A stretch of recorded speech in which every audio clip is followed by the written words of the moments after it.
Selamat datang di Alur Donghua. Kali ini Mimin akan cerita novel The Crown, Emperor of Eternity.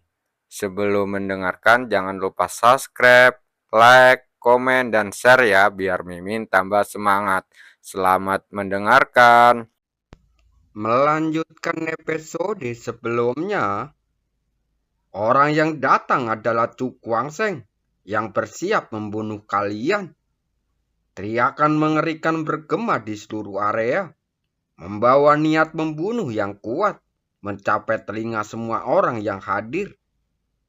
Chu Guangsheng mendengar nama ini, sebagian besar orang yang hadir masih merasa asing dengannya. Tapi ada pula yang samar-samar merasa nama itu agak familiar.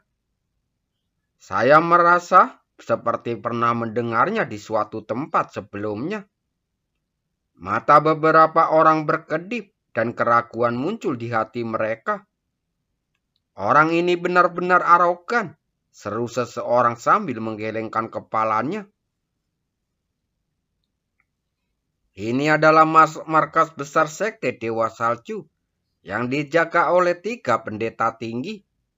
Namun, orang ini tetap begitu arogan, sambil sama sekali tidak berusaha menyembunyikan niat membunuhnya.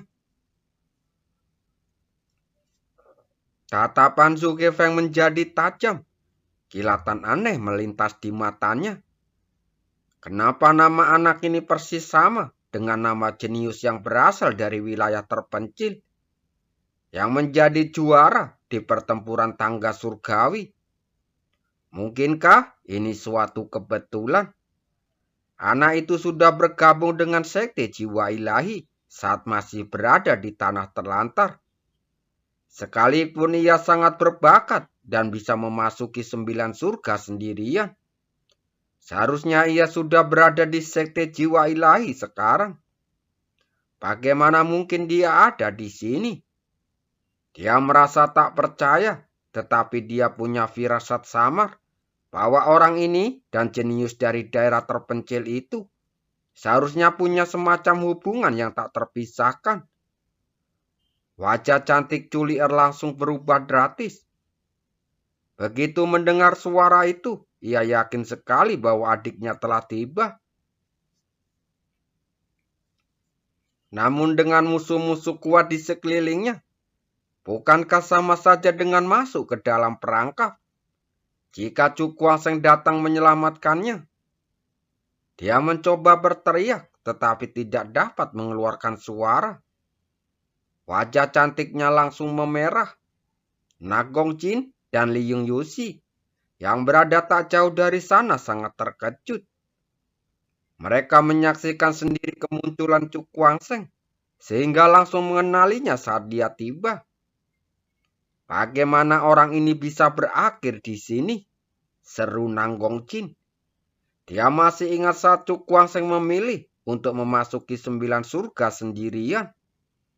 Untuk melakukannya, seseorang seharusnya memiliki tingkat kultivasi rana laut pahit. Mungkinkah dia bertukar pandang dengan Li Yingxi? Raut wajahnya dipenuhi kengerian. Dilihat dari situasi saat ini, orang ini pasti memiliki tingkat kultivasi rana laut pahit. Terlebih lagi, fakta bahwa dia ada di sini juga membuktikan bahwa pemuda yang berani memprovokasi sekte Dewa Salju tidak lain adalah Chu Guangsheng, orang yang mereka kenal. Ternyata anak ini, Li Yuxi membuka mulutnya. Matanya dipenuhi rasa tidak percaya. Dia benar-benar tidak menyangka kalau orang yang membuat keributan di kota es dan salju ternyata adalah orang ini. Dia benar-benar hebat. Kemanapun dia pergi, dia selalu gelisah. Di atas gunung pengorbanan, wajah Chu Guangsheng sedingin es. Ia perlahan mengalihkan pandangannya ke arah Zhu Kefeng, Qian Hun, dan Yinling. Lalu berkata dengan nada dingin, "Kalian bertiga yang melukai kakakku." Suaranya dipenuhi niat dengan niat membunuh yang brutal, yang menyebabkan suhu di sekitarnya turun secara gratis. Su Kefeng tersenyum dingin, menatapnya dengan ekspresi mengejek. Karena kau berani mengorbankan dirimu untuk mati, maka pendeta ini akan memberimu surga. Setelah itu, dia bertukar pandang dengan Qian Hun yang berada di sampingnya. Lalu keduanya melompat keluar dan mendarat di hadapan Chu Guangsheng. Dia bergabung dengan Qian Hun bukan karena dia yakin Chu Guangsheng dapat mengancamnya, tetapi untuk mencegahnya untuk melarikan diri. Kali ini, dia bertekad untuk melenyapkan sepenuhnya ancaman terhadap kultus Dewa Salju ini, sehingga tidak ada peluang baginya untuk lolos. Ayo, kita lakukan. Su Kefeng dan Qian Hun langsung menyerang Chu Guangsheng. Suatu kekuatan dahsyat menyapu keluar, langsung menghantam ruang di sekitarnya, dan menyebabkan langit dan bumi bergetar. Namun, Chu Guangsheng tetap tanpa ekspresi, dan tidak menunjukkan niat untuk bergerak. Sekarang, kau tahu apa itu rasa takut, tapi itu sudah terlambat. Su Kefeng mencibir, serangannya menjadi semakin tajam. Dia dan Qian Hu menyerang secara bersamaan, melepaskan dua serangan dahsyat yang menghantam Chu Guangsheng dengan keras. Setelah ledakan keras, Chu Guangsheng langsung meledak, berubah menjadi titik-titik cahaya yang tak terhitung jumlahnya, kemudian menghilang. Di sekitar gunung pengorbanan, banyak orang menatap tak percaya pemandangan ini. Apakah bocah itu mati begitu saja? Tidak mungkin. Klon? Oh tidak. Ekspresi Su Kefeng langsung berubah. Ia pernah menyaksikan tipuannya yang sangat realistis sebelumnya. Jadi dia langsung bisa menduga. Dia buru-buru berbalik untuk melihat bahwa bocah itu telah muncul di kuali pengorbanan. Yingli, hentikan dia, teriak Su Kefeng. Yingli langsung mencibir, dasar anak sombong. Apa kau pikir berhak menyelamatkan orang di depan pendeta ini? Turun ke sini, dia langsung menyerbu ke arah Chu Guangsheng, melepaskan gelombang kekuatan hawa dingin yang mengerikan. Segel mistik es. Yingli pun bertepuk tangan, dan udara dingin mengembun, berubah menjadi segel biru es. Segel es itu berkilauan dengan cahaya, bagaikan kristal, memancarkan rasa dingin yang tiada habisnya. Chu Guangsheng tetap diam, raungan naga bergema dari dalam dirinya, dan cahaya merah tua berkumpul di belakangnya, langsung berubah menjadi bayangan naga merah tua. Ia melancarkan pukulan dahsyat langsung mengenai segel es itu. Seketika, kekuatan dahsyat menghantam segel es itu. Di tengah tatapan ngeri yang tak terhitung jumlahnya, segel es itu langsung hancur, dan tinju raksasa itu menghantam langsung ke arah dada Yingli. Ekspresi Yingli pun langsung berubah, dan kemudian dia menyerang dengan telapak tangannya. Langsung bertabrakan dengan tinju berwarna merah darah. Hanya dengan satu serangan ini, dia terpaksa mundur berulang kali. Kekuatan murni yang keluar dari tubuhnya benar-benar mengerikan. Jelas dengan kemajuan ranah kultivasi tubuh iblisnya, kekuatan fisik Chu Guangsheng juga meningkat pesat. Ia kini menjadi pribadi yang sama sekali berbeda. Saat terlempar mundur Yingling, Chu Guangsheng langsung memanfaatkan kesempatan untuk menghancurkan formasi yang mengikat saudara perempuannya dan langsung membawanya pergi dari sana. Semua ini terjadi dalam sekejap mata. Saat semua orang yang hadir bereaksi, Chu Guangsheng sudah membawa kakaknya keluar dari formasi. Su Kefeng dan Qian Hun bergegas mendekat, kemudian menatap Chu Guangsheng dengan dingin. Anak ini benar-benar telah menyelamatkan seseorang tepat di bawah hidung mereka. Memalukan sekali. Bajingan kecil, mari kita lihat bagaimana kau bisa lolos hari ini. Dengan kehadiran 3 pendeta tinggi, dia tidak percaya anak ini bisa menimbulkan masalah. Kakak, kamu duluan. Cukwaseng melambaikan tangannya dan cahaya ungu kemasan mengembun. Langsung berubah menjadi diagram gerakan dewa. Setelah itu, tanpa menghiraukan keberatan saudara perempuannya, dia memunculkan cahaya emas ungu di sekelilingnya dan membawanya pergi dari tempat itu. Kekuatan kakaknya saat ini tersegel dan situasinya sedang kritis. Jadi dia tidak punya waktu untuk membuka segelnya. Jadi dia hanya bisa mengirim kakaknya ke tempat yang aman. Memikirkan hal ini, Cukwangxing menarik nafas dalam-dalam. Kemudian berbalik untuk menatap Zhu Gefeng dan 2 orang lainnya. Ketika bajingan ini, jangan pernah berpikir untuk mengejar kakakku. Seluruh gunung tampak hening untuk sesaat. Semua orang menatap tak percaya atas apa yang baru saja terjadi. Dalam waktu kurang dari seperempat jam, bocah ini berhasil menyelamatkan kakak perempuannya dari cengkeraman 3 pendeta tinggi sekte Dewa Salju. Orang ini benar-benar hebat. Liu Xi dan Na Gongqing saling berpandangan. Mereka awalnya mengira bahwa mereka sudah cukup luar biasa karena memiliki kesempatan untuk menerobos ke ranah Laut Pahit di usia yang masih begitu muda. Namun kini tampaknya orang yang mampu mengalahkan mereka dalam pertarungan tangga telah meninggalkan mereka jauh di belakangnya. Pada saat ini, mereka harus mengakui bahwa ada jurang pemisah yang besar antara mereka dengan bocah itu. Tapi, bisakah orang ini menahan serangan gabungan 3 pendeta tinggi? Ketiganya adalah praktisi tingkat kesempurnaan agung ranah Laut Pahit. Jika mereka bergabung, mereka akan menjadi sangat kuat.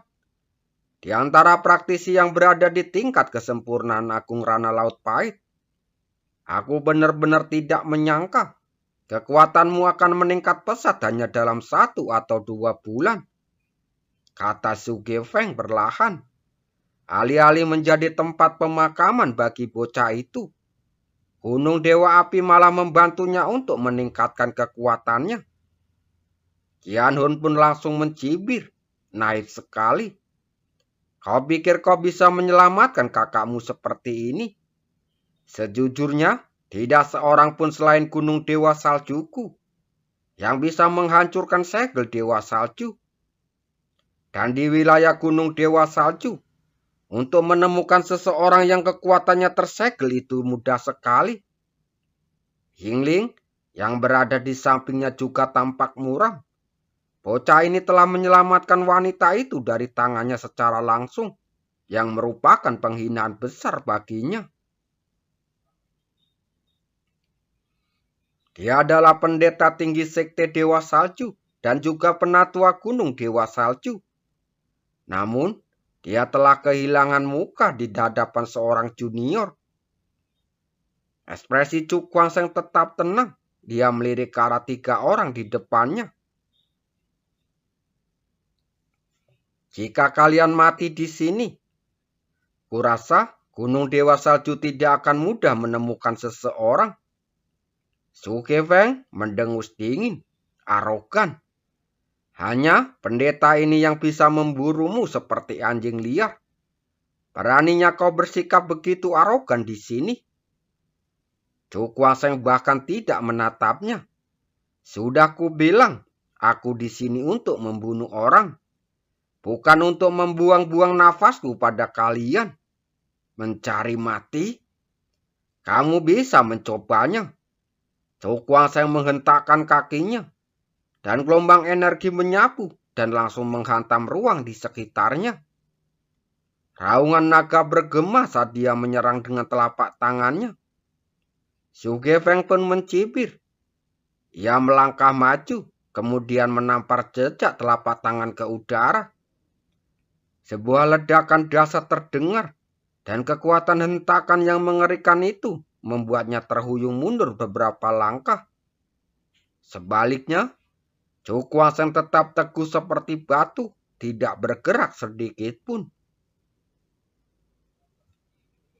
Apakah orang ini mengira dia bisa bersaing dengannya dalam hal kekuatan murni? Dia benar-benar meremehkannya. Wajah Zhu Gefeng menjadi gelap. Kekuatan fisik anak ini benar-benar mengerikan. Sepertinya kau sudah tumbuh jauh lebih kuat. Tapi kalau kau mau bertindak gegabah di Gunung Pengorbanan, pendeta ini hanya bisa bilang kau tidak memenuhi syarat. Bintang es telah musnah. Begitu dia selesai berbicara, dia tiba-tiba meraung, kemudian membentuk segel tangan. Dan aura dingin menyapu, langsung berubah menjadi lautan beku di langit. Di lautan, cairan biru es melonjak, dengan gunung es yang tak terhitung jumlahnya mengapung di atasnya. Hancurkan untukku. Dengan lambaian tangannya, Zhou Gefeng pun membuat gunung-gunung es bergetar. Kemudian, gunung-gunung es itu meletus dari lautan dan berubah menjadi bola-bola es raksasa yang jatuh ke bawah. Ekspresi Zhou Gefeng tetap tenang. Pupil matanya yang gelap mematulkan bintang-bintang es, dan tangannya tiba-tiba membentuk segel tangan. 10 segel iblis surgawi. Cahaya kemasan yang menyilaukan itu berubah menjadi energi iblis yang mengepul. Kemudian mengembun menjadi segel iblis hitam pekat seukuran telapak tangan. Pergi, Zhou Guangsheng menjentikkan jarinya, dan segel iblis hitam pekat langsung melesat keluar, bertabrakan dengan bola-bola es salju itu. Suara ledakan terdengar, dan kekuatan dahsyat terus meletus, langsung menghancurkan bola-bola es yang tak terhitung jumlahnya. Pada saat yang sama, kekuatan di dalam segel iblis itu terkuras dengan cepat, perlahan memudar hingga lenyap sepenuhnya. Saat segel iblis menghilang, bola-bola es yang tersisa berjatuhan dan terus menghujani. Zhou Guangsheng membalikkan tangan dan segel iblis lainnya terbentuk. Ia menjentikkan jarinya dan segel iblis itu terbang keluar, langsung bertabrakan dengan beberapa bola es terakhir. Saat keduanya bertabrakan dan langsung hancur, gelombang kejut menyebar keluar dan kemudian langit berangsur-angsur kembali tenang. Wajah Zhou Gefeng menjadi jelek. Kekuatan anak ini telah meningkat terlalu banyak. Orang-orang yang paling terkejut saat ini tidak diragukan lagi adalah Na Gongqin dan Lin Yongxi. Mereka hampir tidak percaya saat melihat semua ini. Di antara ketiga pendeta ini, Zhou Gefeng adalah yang terkuat. Seorang penguasa tahap kesempurnaan agung Rana Laut Pahit. Tetapi meskipun begitu, dia tidak pernah mendapat sedikit pun keuntungan atas orang ini. Ini mungkin sebagian karena Zhou Gefeng tidak menggunakan kekuatan penuhnya. Tetapi itu sudah cukup untuk menunjukkan betapa kuatnya orang itu. Sepertinya jarak antara kita berdua dan orang ini benar-benar sangat besar. Na Gongqin menggelengkan kepalanya, raut wajahnya agak muram. Namun, ia segera tersadar, pikirannya dipenuhi-penuhi, pikiran-pikiran yang tak terbatas.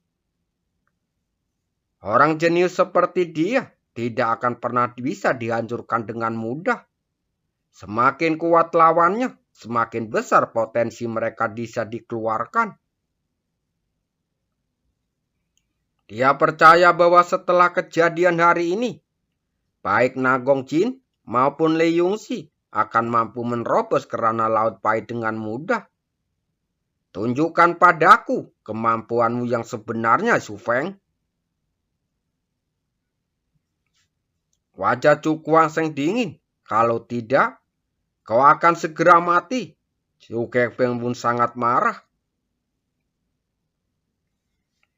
Kapan seorang junior punya hak untuk meremehkannya? Hari ini, aku, pendeta tertinggi, akan menunjukkan kepadamu betapa hebatnya kekuatan seorang kultivator puncak Rana Laut Pahit. Dia meraung dan seberkas cahaya melesat ke belakang. Kemudian muncul dunia kecil yang tak ada jelas. Di dalam dunia kecil ini, gunung-gunung es berdiri tegak dan angin dingin menderu-deru, membuatnya tampak seperti tempat yang mematikan. Melihat ini, Zhou Guangsheng menarik nafas ringan, lalu membentuk segel tangan dan cahaya perak keluar dari antara alisnya. Langsung berubah menjadi badai perak besar yang melayang di depannya. Saat berikutnya, dia melangkah maju, kemudian menangkap badai perak itu, lalu memasukkannya ke dalam mulut. Dalam sekejap, kekuatan yang dahsyat menyapu keluar dari tubuhnya, langsung mencabik-cabik kulitnya, menyebabkan darah merah menyala menyembur keluar. Melihat ini, mata banyak orang terbelalak karena tak percaya. Bocah ini benar-benar telah secara paksa menyerap badai spasial. Bukankah perilaku seperti ini sama seperti ingin bunuh diri? Terima kasih.